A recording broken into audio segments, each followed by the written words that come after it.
إن الله وملائكته يصلون على النبي يا أيها الذين آمنوا صلوا عليه وسلموا تسليما.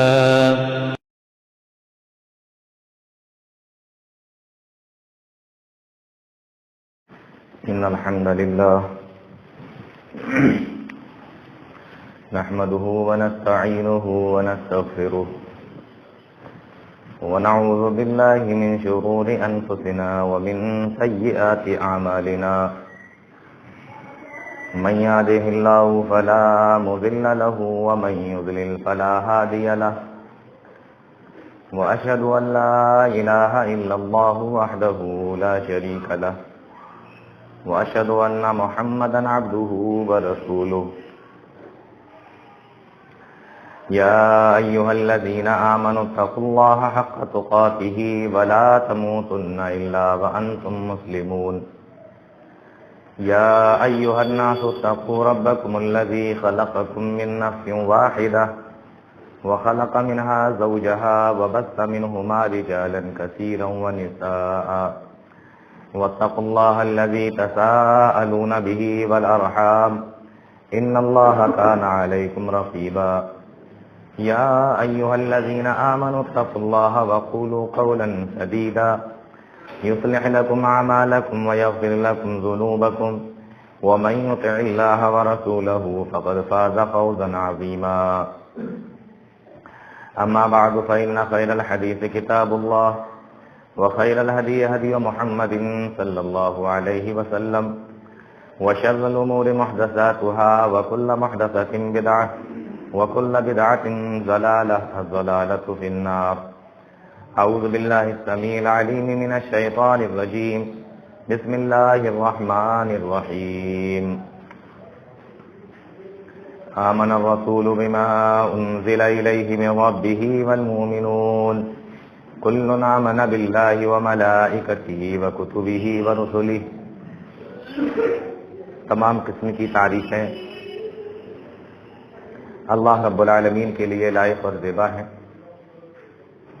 جو ہم سب کا خالق ہے، مالک ہے، رازق ہے، حاکم ہے.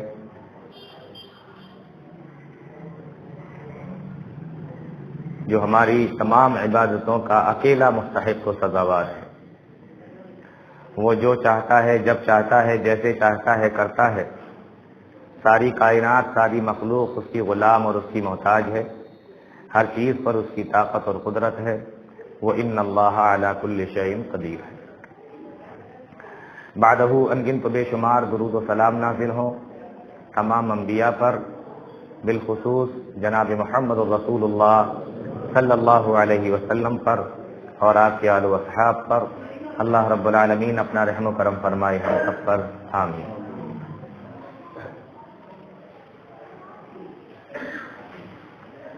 پچھلے 2 جمعوں سے ایمان کے تعلق سے آپ لوگ سنتے آ رہے ہیں. وہ باتیں سب آپ کے ذہن میں ہوں گی. ایمان کیا ہے، کس کو کہتے ہیں، ایمان کی حقیقت کیا ہے، ہم ایمان والے ہیں کہ نہیں، ہمارا ایمان کس لیول کا ہے، ایمان زیادہ ہے کم ہے، زیادہ ہے تو کتنا ہے، کم ہے تو کتنا کم ہے. پھر اس میں ہم نے یہ بھی سنا جمعے کے خطبے میں کہ ایمان گھٹتا بھی ہے، ایمان بڑھتا بھی ہے. گھٹتا ہے تو اتنا کم ہو جاتا ہے کہ جو ایمان کی سب سے ادنا شاخ ہے، راستے سے تکلیف والی چیز کو ہٹانا، ہم اس کو بھی دیکھ کر نکل جاتے ہیں، نہیں ہٹاتے. یہ سب آپ کے ذہن میں ہوگا، میں بتا چکا ہوں. اس کے بعد پھر ایک بات یہ آئی تھی کہ ارکان ایمان کیا ہے. ارکان ایمان 6 ہیں، یہ بتا چکا ہوں. اس میں سے پہلی چیز جس پر پچھلے جمعے میں تھوڑی سی بات کی تھی وہ ہے الایمان باللہ، اللہ پر ایمان لانا۔ اس کو میں نے قرآن کریم کی سب سے مشہور سورت سورہ فاتحہ اور سورہ فاتحہ کی سب سے مشہور آیت الحمدللہ رب العالمین، اس میں جو آخر کا جملہ ہے رب العالمین، اس کے ذریعے سے میں نے تھوڑا سا آپ کو یہ بتایا تھا کہ اللہ کون ہے، کیونکہ ہم جب اللہ کے بارے میں جانیں گے تو اسی حساب سے ہمارا ایمان اللہ رب العالمین کے اوپر اور پختہ ہوتا چلا جائے گا، ہمارا ایمان بڑھتا چلا جائے گا۔ میں یہ بتا رہا تھا کہ اللہ رب العالمین نے اس آیت کے اندر جو یہ فرمایا کہ رب العالمین وہ سارے جہاں کا رب ہے، اس میں نے رب کس کو کہتے ہیں وہ بھی بتا دیا تھا، اور عالمین کیا ہوتا ہے وہ بھی میں نے آپ کو بتا دیا تھا۔ یہ جو لفظ رب ہے نا، یہ آپ کا ساتھ نہیں چھوڑے گا۔ اب یہاں سے پھر سے شروع کرتے ہیں۔ ایمان باللہ، یہ جو لفظ رب ہے یہ آپ کا ساتھ نہیں چھوڑنے والا، نہ دنیا میں نہ آخرت میں۔ اور تعجب کی بات یہ ہے کہ جب آپ اس دنیا میں آئے بھی نہیں تھے تب بھی یہ لفظ رب نے آپ کا ساتھ نہیں چھوڑا تھا، یہ اس وقت بھی آپ کے ساتھ تھا۔ اچھا، میں آپ سے ایک سوال پوچھتا ہوں، قبر کے اندر جب رکھ دیا جائے گا، قبر کے اندر، قبر میں جب رکھ دیا جائے گا تو 3 سوال پوچھے جائیں گے۔ پہلا سوال پوچھا جائے گا من ربک، تمہارا رب کون ہے؟ اچھا، یہ بھی تو پوچھا جا سکتا تھا نا، تمہارا اللہ کون ہے، تمہارا خالق کون ہے، تمہیں روزی دینے والا کون ہے، تمہیں موت دینے والا کون ہے جس کی وجہ سے تم قبر میں آ گئے؟ لیکن نہیں، پوچھا گیا تو اللہ نہیں پوچھا گیا، رحمان نہیں پوچھا گیا، خالق نہیں پوچھا گیا، حی قیوم، کچھ نہیں۔ جو پوچھا گیا وہ یہ کہ تمہارا رب کون ہے۔ اب ایک سوال پیدا ہوتا ہے کہ یہ رب ہی کیوں پوچھا گیا، اور کوئی سا لفظ کیوں نہیں؟ اللہ تعالیٰ کے تو بہت سارے نام ہیں، کچھ بھی پوچھ لیا جاتا۔ وہ اس لیے کہ میں نے آپ کو بتایا تھا کہ جو رب ہے نا یہ آپ کا پیچھا نہیں چھوڑنے والا، نہ دنیا میں آنے کے بعد، نہ دنیا سے جانے کے بعد، اور نہ دنیا میں آنے سے پہلے۔ رب اس لیے پوچھا جا رہا ہے کیونکہ جب اللہ رب العالمین نے حضرت آدم علیہ السلام کی پیٹھ پر ہاتھ پھیرا تھا اور جب سارے انسان نکل کر باہر آ گئے تھے تو اللہ رب العالمین سے ان سے ایک وعدہ لیا تھا، ایک عہد لیا تھا، اور ان سے پوچھا تھا بتاؤ الست بربکم، یہ پوچھا تھا۔ ہمیں کیسے پتا چلا؟ ہمیں قرآن نے بتایا۔ اب آپ یہ نہ کہنا کہ ہم قرآن پر ایمان نہیں رکھتے۔ کہا الست بربکم، کیا میں تمہارا رب نہیں ہوں؟ اللہ نے یہ نہیں کہا میں تمہارا رب اللہ نہیں ہوں، میں خالق نہیں ہوں، نہیں، وہاں لفظ رب پوچھا گیا، الست بربکم، کیا میں تمہارا رب نہیں ہوں؟ تو وہاں ہم لوگوں نے سب نے کہا تھا بلا، اے ہمارے پروردگار کیوں نہیں۔ اسی یاد دہانی کو یاد کرانے کے لیے اللہ رب العالمین نے سورہ فاتحہ کے اندر بیان فرمایا الحمدللہ۔ یہ ذہن میں رہنا چاہیے، ہمیشہ ذہن میں رہنا چاہیے۔ اور جب وہ وعدہ آپ نے وہاں سے کیا اور یہاں پر آ کر بار بار زبان کے اوپر وہ الفاظ آتے رہے الحمدللہ رب العالمین، الحمدللہ رب العالمین، یہی عقیدہ لے کے جب آپ اس دنیا سے چلے گئے تو قبر میں پہلا سوال بھی آپ سے یہی پوچھا گیا کہ من، اب اگر عبادت کر کے آئے ہوگے تو فوراً بتا دو گے کہ ربی اللہ، میرا رب اللہ ہے۔ بات سمجھ میں آ رہی ہے؟ الحمدللہ رب العالمین۔ دیکھیے اس میں 4 چیزیں ہیں، الحمدللہ، رب اور عالمین۔ رب العالمین میں نے آپ کو پچھلے ہفتے بتایا تھا۔ اگر الحمد اور للہ پر بات کریں گے تو پھر ایک جمعے کا خطبہ اور چاہیے، تب میں آپ کو سمجھا پاؤں گا کہ الحمد کا معنی کیا ہوتا ہے اور للہ جو آیا ہے اس کا معنی کیا ہوتا ہے۔ لیکن کبھی اگر سورہ فاتحہ کے تعلق سے میں نے آپ لوگوں کو کچھ سنایا تو انشاءاللہ اس وقت میں آپ کو یہ ساری چیزیں بتاؤں گا. اور ایک دلچسپ بات بتاؤں آپ کو، الحمدللہ رب العالمین کے بعد جو الرحمن الرحیم ہے نا، تمام تعریفیں اس اللہ کے لیے جو سارے جہان کا رب ہے. اس کے بعد فرمایا الرحمن الرحیم، جو بڑا مہربان ہے، نہایت رحم کرنے والا ہے. یہاں ایک سوال ہے کہ الحمدللہ رب العالمین کے بعد یہ جو آیت آئی ہے الرحمن الرحیم، کہ وہ رحمان ہے رحیم ہے، یہ کیوں آئی؟ یہ کیوں بیان کی گئی؟ اللہ چاہتا تو یہ بھی تو کہہ سکتا تھا تمام جہانوں کا وہ پروردگار ہے، رب العالمین ہے، وہی کھلاتا ہے، وہی پلاتا ہے، کہہ سکتا تھا. وہی مارتا ہے، وہی زندگی دیتا ہے، کہہ سکتا تھا. لیکن الرحمن الرحیم کیوں لایا؟ الحمدللہ رب العالمین کے بعد جو الرحمن الرحیم کا جملہ ہے، اس کی سیٹنگ کیا ہے اوپر سے؟ اگر آپ سن لو آپ کی طبیعت خوش ہو جائے. اگر میں آپ کو بتا دوں آپ کی طبیعت خوش ہو جائے کہ الحمدللہ رب العالمین کے بعد جو الرحمن الرحیم ہے وہ اتنا مناسب ہے کہ اس کے علاوہ کوئی لفظ وہاں چل ہی نہیں سکتا تھا.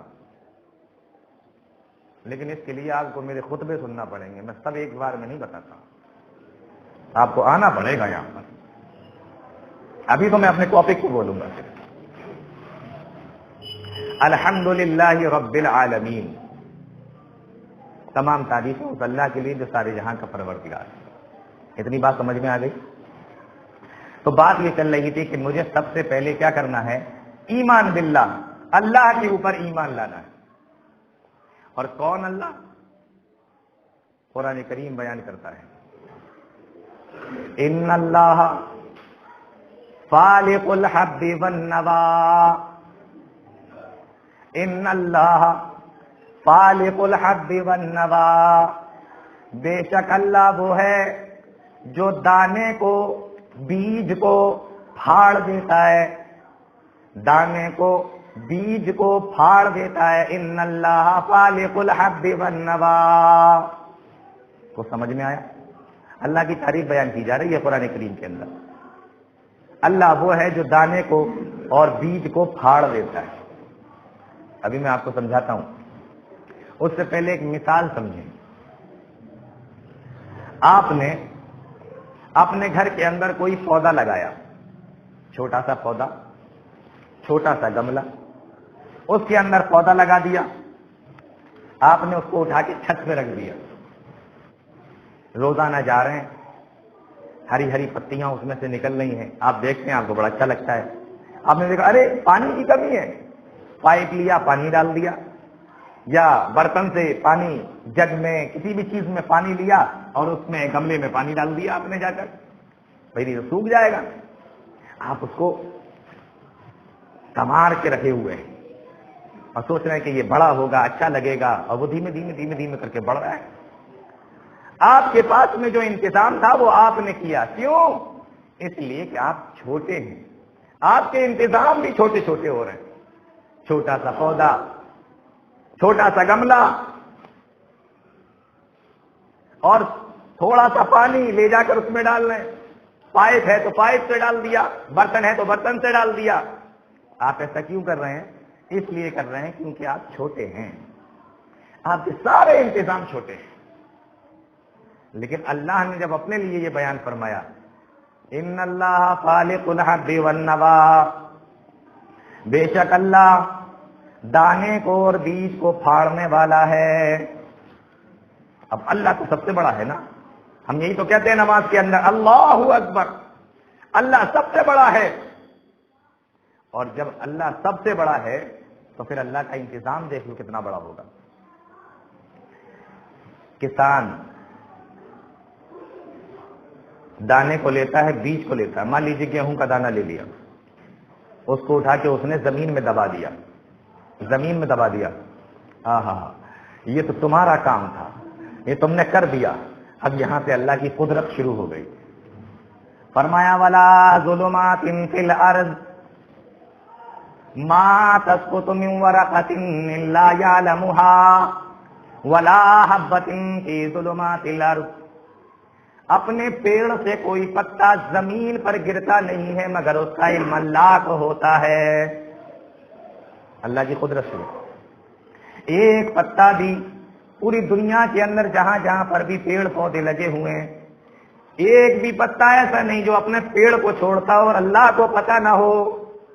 فرمایا ولا حبۃ فی ظلمات الارض، اور کوئی دانہ زمین میں ایسا ڈالا ہی نہیں جاتا جو اللہ کو نہ معلوم ہو۔ کون ہے، کہاں پر ہے، کتنا دانوں کو زمین میں ڈال رہا ہے، اللہ کو سب معلوم ہے۔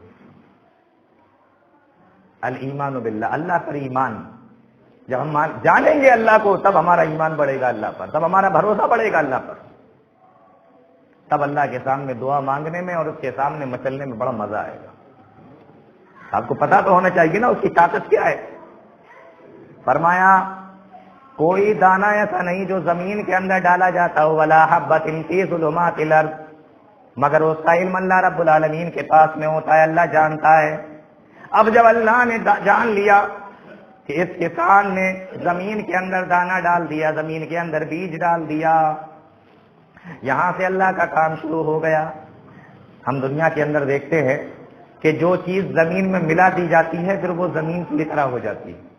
آپ زمین میں کوئی چیز دبا دیجئے، کچھ ٹائم کے بعد وہ زمین سے مل جائے گی، یہاں تک کہ انسان کو مٹی میں دفن ہی اس لیے کیا جاتا ہے کہ کچھ دن بعد یہ بھی مٹی ہو جائے گا، اور ہو جاتا ہے۔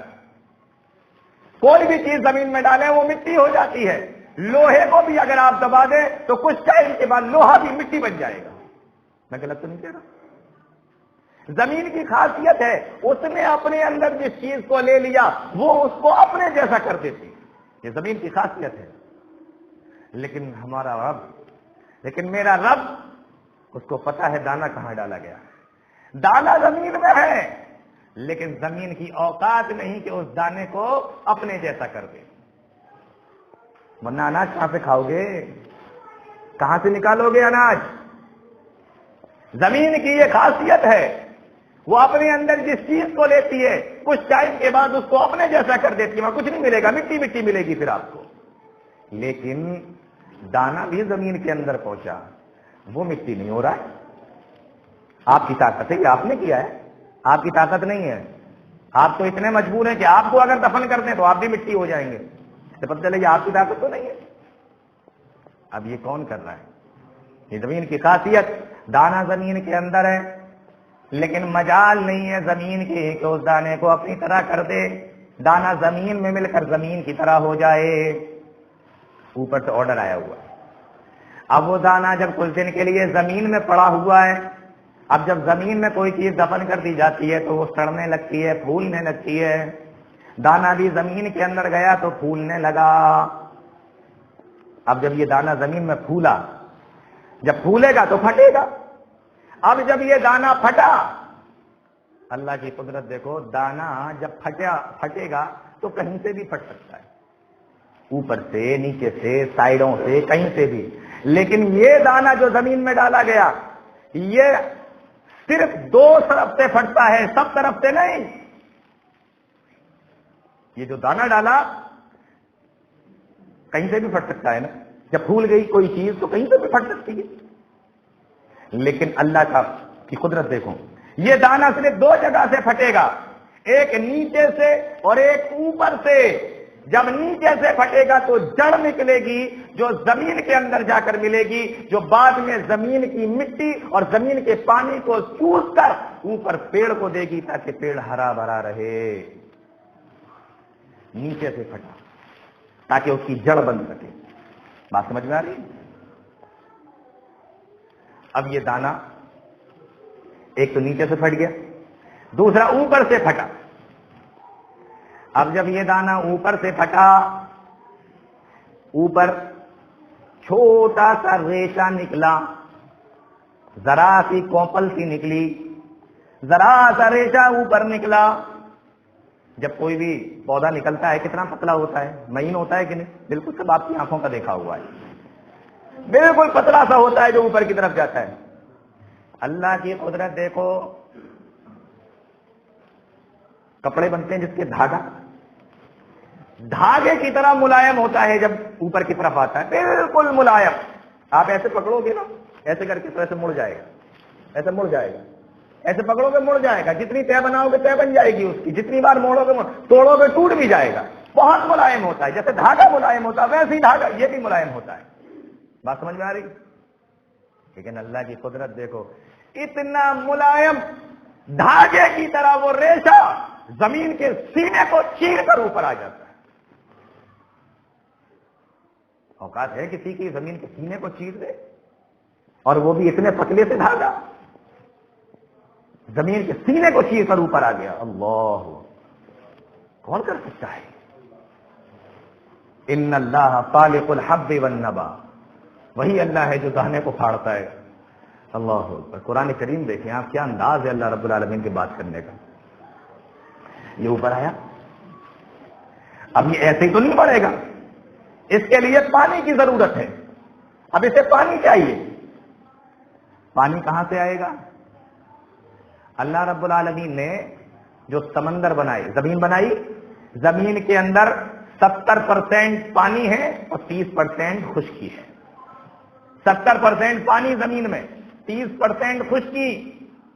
ہم لوگوں نے جو پودا لگایا تھا تو ہم لوگوں کا کام تو چھوٹا سا تھا، ہم لوگ چھوٹے سے ہیں، پانی لیتے تھے، بھرتے تھے، ڈالتے تھے. لیکن اللہ کی قدرت دیکھو، اللہ بڑا ہے، اللہ کا کام بھی بڑا ہے. وہ 70% پانی سمندر کا وہ آئے گا یہاں تک، لیکن کیسے؟ آپ سوچ رہے ہوں گے ہم تو لائٹ چالو کریں گے، موٹر چلا لیں گے. ارے جناب، یہ تو ابھی لائٹ آپ نے ایجاد کر لی، موٹر ابھی آج نے ایجاد کر لی ہے. پہلے تو آسمانی پانی ہوتا تھا سب کچھ. دنیا ابھی سے تو نہیں ہے، 200 سال 400 سال سے، جب کچھ نہیں تھا اور پانی کی ضرورت تھی اور کھیتی ہوتی تھی، پانی کہاں سے آتا تھا؟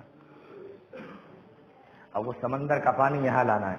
اور سمندر اتنے گہرے کہ ہمالیہ پہاڑ سمندر کے اندر پورا رکھ دو اس کی چوٹی پہ کھڑے ہو جاؤ، تب بھی پانی کئی کلومیٹر تک اوپر ہوگا. 9 کلومیٹر اونچا ہے ہمالیہ پہاڑ. اتنے بڑے بڑے سمندر، لیکن اس کا پانی لانا ہے. کیسے لانا ہے؟ اب سورج کا کام شروع ہو گیا. سورج کی دھوپ سے سمندر کے اندر پانی بھاپ کی شکل میں، جب پانی گرم ہوتا ہے تو بھاپ بن جاتا ہے. آپ نے پتیلیوں میں دیکھا ہوگا، جب پانی گرم ہوتا ہے تو بھاپ بن کر اوپر اٹھتا ہے. تو بہت ساری چیزیں آپ کی سمجھ میں آ رہی ہوں گی. سورج کی جب دھوپ پڑی، پانی بھاپ کی شکل میں اوپر اٹھا، اور اوپر اٹھا تو ہوا نے اور اوپر پھینک دیا، اور اٹھتا چلا گیا، ہوا کے ذریعے اوپر اٹھتا چلا گیا. اور جب اوپر پہنچا تو اوپر ٹھنڈک کی وجہ سے پھر پانی بن گیا، جس کو ہم کہتے ہیں بادل. لیکن یہ تو ابھی بادل بنا ہے، یہ ہمارے کھیت تک کیسے آئے گا؟ اللہ رب العالمین نے پھر ہوا چلائی. ہوا اربوں ٹن پانی کو اپنے کندھوں پر، اپنی پیٹھ پہ اٹھا کر ادھر سے ادھر لے کر گھومتی رہتی ہے. جہاں اللہ رب العالمین کا حکم ہوتا ہے، جہاں اللہ رب العالمین کی اجازت ہوتی ہے، وہ پانی کو بادلوں کی شکل میں لے کر گھومتی رہتی ہے. اربوں ٹن پانی، کھربوں ٹن پانی، اربوں ٹن پانی، اتنا بھاری، اور وہ بادل کے اندر ہے، اور بادل اس کو لے کر، ہوا اس کو لے کر ٹہل رہی ہے. اب ہوا لے کر آئی، حکم ہوا کہ فلاں زمین پہ گرا دو، فلاں زمین پہ برسا دو. بس اللہ کا حکم ہوا، بارش ہونے لگی. بارش ہوئی، کھیتوں میں پانی لگ گیا. اللہ رب العالمین کا نظام دیکھیں، کھیتوں میں پانی لگ گیا. اب پانی زیادہ لگ گیا تو بھی پریشانی، اور پانی کم لگا تو بھی پریشانی. پودے کو بڑھنے کے لیے تو ساری چیز چاہیے نا، جیسے ہم لوگوں کو چاہیے، ہمیں کھانا بھی چاہیے، پانی بھی چاہیے، آرام بھی چاہیے، کام بھی چاہیے، سونا بھی ہے، جاگنا بھی ہے، ساری چیزیں ہمیں چاہیے. ایسے ہی اس کو بھی پڑھنے کے لیے چیزیں، تمام چیزیں چاہیے. اللہ رب العالمین نے اس کے دھوپ کے لیے سورج کا انتظام کیا. پانی زیادہ لگ گیا تو سڑ جائے گا، اس لیے دھوپ، سورج اب اس پودے کو کے اندر سے اس پانی کو ختم کر رہا ہے، اس کو گرمائی دے رہا ہے، اس کو گرمائی دے رہا ہے تاکہ یہ پودا بڑھتا چلا جائے، سڑ نہ جائے. لیکن اگر زیادہ دھوپ لگ گئی تو جل جائے گا، اس لیے اللہ رب العالمین نے رات بنا دی تاکہ یہ دھوپ کی گرمی سے جھلس نہ جائے. ان اللہ فالق الحب والنوا، بے شک اللہ وہ ہے جو دانے کو پھاڑتا ہے اور دانے کو نکالتا ہے. دن بنا دیا تاکہ دھوپ لے لے، رات بنا دی تاکہ جھلس نہ جائے، اور سورج بنایا تاکہ اس کی گرمی سے یہ پک جائے، اور چاند بنایا تاکہ اس کی روشنی سے اس کے اندر مٹھاس آ جائے۔ ان اللہ فالق الحب والنوى۔ آپ کا کام کتنا تھا؟ آپ کا کام تھا صرف دانہ ڈالنا، باقی اس کے بعد آپ کے کوئی کام نہیں تھا۔ یہ سارا کام جس نے کیا اسی کو کہتے ہیں الحمدللہ رب العالمین۔ وہی رب ہے، وہی پالتا ہے۔ اتنی بات سمجھ میں آ گئی؟ چلیے، جب یہ غلہ آپ کاٹ کر لائے، آپ نے کہا بھائی چلیے بڑی اچھی پیداوار ہوئی، غلہ کاٹ کر لائے، آپ نے کھانا بنایا، کھانا بنانے کے بعد آپ نے یہ لقمہ بنایا اور لقمہ بنا کر منہ میں رکھ لیا، لقمہ بنا کر کھانے کو منہ میں رکھ لیا۔ اب یہاں سے منہ کا کام شروع ہو گیا۔ اللہ فرماتا ہے قرآن کریم کے اندر سنریہم آیاتنا فی الآفاق وفی انفسہم، ہم تمہیں کائنات کے اندر بھی اور خود تمہارے اندر بھی ایسی ایسی نشانیاں دکھائیں گے کہ تمہیں پتہ چل جائے گا کہ حق کیا ہے، رب کون ہے۔ آپ نے بنایا کھانا، کھانے کو منہ میں رکھا، منہ میں رکھ کے ڈائریکٹ تو آپ پیٹ میں نہیں لے لیتے ہیں بلکہ اس کو چباتے ہیں۔ سب سے پہلا کام منہ کے اندر زبان کا شروع ہوتا ہے، غور سے سنو، سب سے پہلا کام زبان کا شروع ہوتا ہے۔ زبان بتاتی ہے ہمیں کھانا میٹھا ہے، کھٹا ہے، پھیکا ہے، تیکھا ہے، کڑوا ہے، سواد ہے، بے سواد ہے، کیسا ہے، یہ زبان بتاتی ہے۔ زبان کا کام شروع ہو گیا۔ زبان کا کام صرف بولنا ہی نہیں ہے، اس کے اور بھی بہت سارے کام ہیں۔ زبان نے بتایا، زبان نے کہا یہ کھانا کھانے کے لائق ہے۔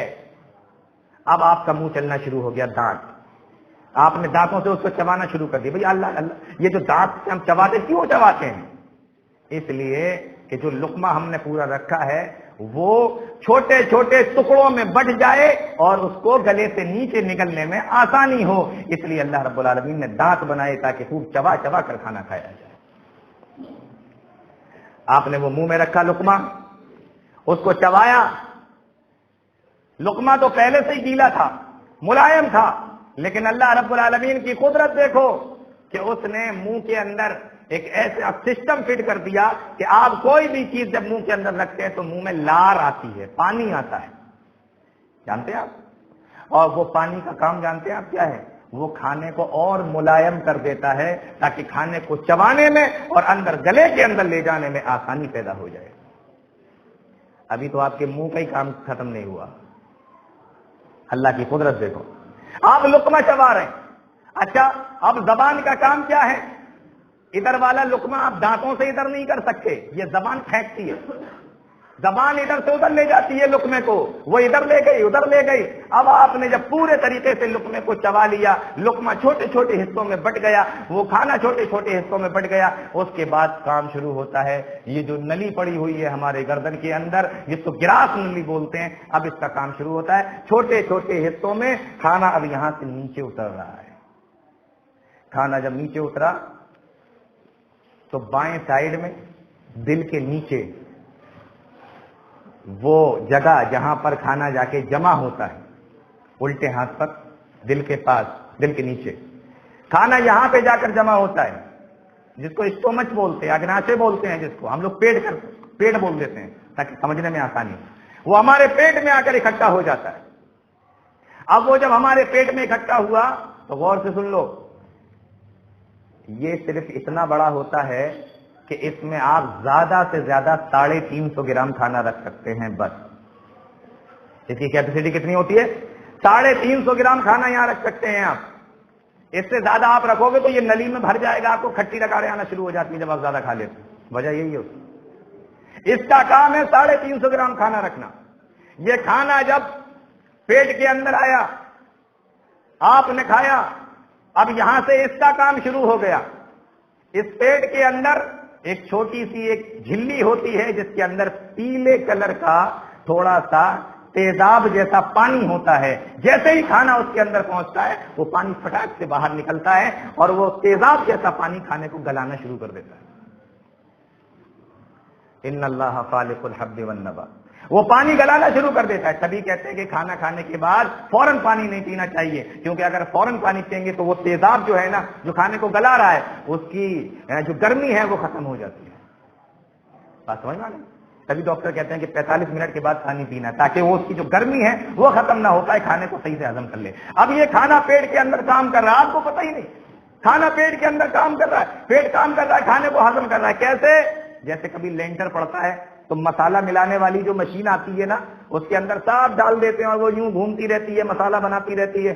بس اسی طریقے سے یہ اندر کام کر رہا ہے. اور یہ تقریباً 2.5-3 گھنٹے تک ہمارا یہ پیٹ کام کرتا ہے کھانے کو ہضم کرنے کے لیے. 2.5-3 گھنٹے تک. 2.5-3 گھنٹے کام کرنے کے بعد جب کھانا یہاں سے ہضم ہو جاتا ہے تو یہ بھیج دیتا ہے چھوٹی آنت کی طرف، چلو ہٹو نکلو یہاں سے.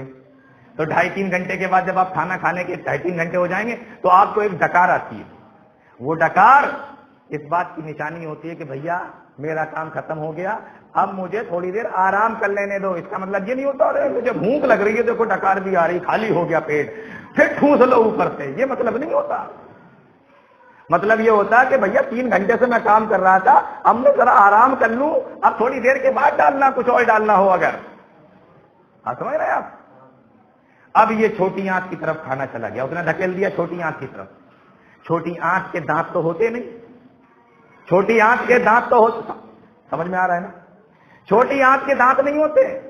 کھانا جو یہاں سے پچا تھا، پہلے منہ نے چبایا، پھر یہاں پر پچا. اب یہاں سے جب کھانا چھوٹی آنت کی طرف گیا تو لیور اور پستا یہ دونوں اپنے اندر سے ایک تیزاب جیسا پانی نکالتے ہیں اور اس کھانے کے اندر شامل کر دیتے ہیں، تاکہ لیور، یہ آنت کے دانت نہیں ہے، یہ ہضم کیسے کرے گی؟ تاکہ وہ کھانا اور ملائم ہو جائے اور جلدی پچ جائے، تو وہ اس کے اندر شامل کر دیتے ہیں. اور اس کو کہتے تو چھوٹی آنت ہے، لیکن یہ 7 میٹر لمبی ہوتی ہے. نام ہی ہے اس کا صرف چھوٹی آنت، ہوتی ہے 7 میٹر لمبی، آپ کے قد سے 4-5 گنا زیادہ. اب یہ کھانا اندر گیا تو پھر یہ بھی ہضم کرنے لگی. اب اس کے 2 کام ہیں، 2 کام ہیں اس کے. ایک تو ہے کھانا ہضم کرنا، چھوٹی آنت کا کام، اور دوسرا چھوٹی آنت کے اندر اربوں، کروڑوں نہیں، اربوں. آپ نے تولیہ دیکھی ہے؟ تولیہ جس سے منہ پہنچتے ہیں، تولیہ میں ملائم ملائم چھوٹے چھوٹے دانے ہوتے ہیں، جتنے سافٹ ہوتے ہیں اتنا ہی مزہ آتا ہے منہ پہنچتے میں، ہے نا؟ چھوٹی آنت کے اندر ایسے ملائم ملائم سافٹ اربوں دانے ہوتے ہیں، ریشے ہوتے ہیں. ان کا کام کیا ہوتا ہے؟ کھانا جب ہضم ہونے کے لیے چھوٹی آنت میں گھومتا ہے تو یہ کھانے کے اندر سے وٹامن، پروٹین، منرل، صحت والی چیزیں، قوت والی چیزیں، یہ سب اپنے اندر کھینچ لیتے ہیں، سب اپنے اندر کھینچ لیتے ہیں اور پھر یہاں سے پوری باڈی کو بانٹ دیتے ہیں. تبھی ہم کہتے ہیں یہ دیکھو مسل کیسے بن رہی ہے، ہمارا خون دیکھو کتنا تیزی سے بن رہا ہے. بھائی یہ چھوٹی آنت کے اندر جو اربوں ریشے ہیں نا، جنہوں نے کھانے میں سے وٹامن نکالا، صحت نکالی، طاقت نکالی، کھانے میں سے جتنی بھی طاقت کی چیزیں تھیں وہ ساری تھیں اور پورے بدن کے اندر بھیج دیں. تو بدن ہمارا چاقو چوبند رہتا ہے، خون بڑھیا بنتا ہے، چہرے پہ چمک رہتی ہے، باڈی شاڈی ذرا اچھی سی بن جاتی ہے، کھانا بڑھیا ہضم ہوتا ہے، دل بڑھیا کام کرتا ہے، شوگر وغیرہ نہیں ہوتی ہے، وغیرہ وغیرہ. بات سمجھ میں آ رہی ہے؟ چھوٹی آنت نے اپنا کام کیا تقریباً 1.5-2 گھنٹے. اتنا کرنے پر پھر وہ چھوٹی آنت بھی کھانے کو آگے سرکا دیتی ہے اور سرکانے کے بعد وہ کھانا پہنچ جاتا ہے بڑی آنت میں. وہ بھی یہیں کھانا بڑی آنت میں پہنچ گیا. اب جب کھانا بڑی آنت میں پہنچا تو اس کو کہتے تو بڑی آنت ہیں، لیکن یہ صرف 1.5 میٹر کی ہوتی ہے. وہ چھوٹی تھی، وہ 7 کی تھی. یہ بڑی ہے، یہ 1.5 کی ہے. اس کو بڑی آنت اس لیے کہتے ہیں کہ یہ موٹی ہوتی ہے، وہ پتلی ہوتی ہے، موٹی ہوتی ہے. یہ بڑی آنت کے اندر کھانا پہنچا. بڑی آنت کے 2 کام. پہلا کام تو یہ کہ جو بچا کچا وٹامن، پروٹین، منرل، صحت، طاقت جو کھانے میں رہ گیا تھا وہ چیزیں بڑی آنت بھی وہی کام کرتی ہے، کھینچ لیتی ہے. اور دوسرا کام اس کا یہ ہے کہ اب یہ بتاؤ کہ کھانا جو پیٹ کے اندر ہمارے گیا تھا اس میں سے سب چیزیں تو لگاتار نکلتی چلی جا رہی ہیں، تو اب بچا کیا؟ جب سب کچھ نکل جاتا ہے تو صرف لیٹرین بچتی ہے. اور بڑی آنت کے جو 2 منہ ہوتے ہیں، ایک چھوٹی آنت سے چپکا ہوا ہوتا ہے اور دوسرا منہ وہی ہوتا ہے جہاں سے ہم لوگ ٹوائلٹ کرتے ہیں. کھانا وہاں سے باہر. بات سمجھ آ رہی؟ یہ اللہ رب العالمین نے سسٹم بنایا ہے ہماری باڈی کے اندر. میں نے کہاں سے شروع کیا تھا؟ ان اللہ خالق الحب والنوا. دانا آپ نے کھیت میں ڈالا, وہاں سے اٹھا کر میں نے پھر وہیں پہنچا دیا. اللہ رب العالمین کا سسٹم دیکھو, اللہ رب العالمین کا قانون دیکھو. اور یہ چھوٹی موٹی نعمت نہیں ہے, بہت بڑی نعمت ہے. ایک بادشاہ کا واقعہ بیان کیا جاتا ہے, آخری بات بتا رہا ہوں. ایک بادشاہ کا واقعہ بیان کیا جاتا ہے کہ بادشاہ تھا, پیاس لگی. ایک عالم بیٹھے ہوئے تھے پاس میں, کہنے لگے پانی لاؤ. وہ خادم جو تھا ان کا پانی لے کر آیا. جیسے پینے کے لیے ہاتھ بڑھایا, فوراً ہاتھ روک لے کر رکو. کہا یہ بتاؤ پیاس لگی؟ کہا بہت تیز پیاس لگی. کہا کیا تمہیں پیاس لگ رہی ہو, پیاس کی وجہ سے تمہارا گلا سوکھ رہا ہو, جان نکلنے کا ڈر ہو, اور تمہیں یہ آدھا گلاس پانی یا ایک گلاس پانی تمہیں دیا جائے تو تم کتنی دولت خرچ کر دو گے؟ کہنے لگے میں آدھی حکومت آدھا ملک اس کو دے دوں گا, لیکن پانی لے لو. کہا پی لو. پی لیا. پینے کے بعد کہا یہ بتاؤ اگر یہ پانی پیٹ کے اندر جا کر رک جائے, پیشاب کے ذریعے باہر نہ آئے, تو اپنی کتنی دولت دے دو گے؟ کہنے لگا کہ میں اپنی آدھی حکومت آدھا ملک اس کو دے دوں گا. عالم نے کہا کہ تمہارا پورا ملک, تمہاری پوری حکومت اللہ رب العالمین کی ایک گلاس پانی کی نعمت کے برابر بھی نہیں. یہ چھوٹی موٹی نعمت نہیں اللہ رب العالمین کی. جو ہمیں کھلاتا بھی ہے یہ بھی بہت بڑی نعمت, جو اس کو نکال بھی دیتا ہے یہ بھی بہت بڑی نعمت. اور جانتے ہو یہ بڑی آنکھ سے جب کھانا نیچے کی طرف جاتا ہے اور ساری طاقت کی چیزیں اس میں سے نکل چکی ہوتی ہیں, تو بڑی آنکھ کا ایک کام یہ بھی ہوتا ہے کہ کھانے میں جو پانی رہ جاتا ہے وہ پانی کو بھی یہ بڑی آنکھ کھینچ لیتی ہے. اور کبھی کبھی ایسا ہوتا ہے کہ بڑی آنکھ وہ پانی کو نہیں کھینچتی, صرف صحت کی چیزوں کو کھینچ لیتی ہے, تو ہمیں پتلی پتلی لیٹرینیں ہوتی ہیں, پھر ہم ڈاکٹر کی بات کریں. سمجھ رہے کہ نہیں آپ؟ اللہ رب العالمین کا قانون دیکھو, اللہ رب العالمین کی قدرت دیکھو. ان اللہ خالق الحب والنوا. وہ اللہ رب العالمین ہے. ہمیں تو پتہ ہی نہیں اللہ کون ہے, ہم نے جیسا سنا بس اتنا ہی سمجھتے چلے آ رہے ہیں. الحمدللہ رب العالمین. تو پہلی چیز میں آپ کو یہ بتا رہا تھا, ارکان ایمان میں پہلی چیز کون سی ہے؟ اللہ پر ایمان لانا. لیکن بات ابھی ختم نہیں ہوئی, میں اس کو کچھ اور طریقے سے سمجھاتا ہوں. وقت ختم ہو گیا, انشاءاللہ اگلے ہفتے سمجھائیں گے. اگر مان لو کوئی اعتراض کرے, کوئی اعتراض کرے, آپ اللہ کے بارے میں اتنا بتا رہے ہیں, اللہ کو مانتے ہیں, آپ نے اللہ کو دیکھا, تو آپ نے کیسے کہہ دیا کہ اللہ ہے؟ آپ کے پاس کوئی دلیل ہے, کوئی ثبوت ہے؟ آپ کیسے بتاؤ گے کسی دوسرے کو کہ ہاں اللہ ہے, اور ہمارے پاس تو اس کی کوئی تصویر نہیں؟ باقی جتنے دھرم والے ہیں انہوں نے تو اپنے اپنے جھوٹے معبودوں کی تصویریں بنا رکھی ہیں, ہمارے پاس تو وہ.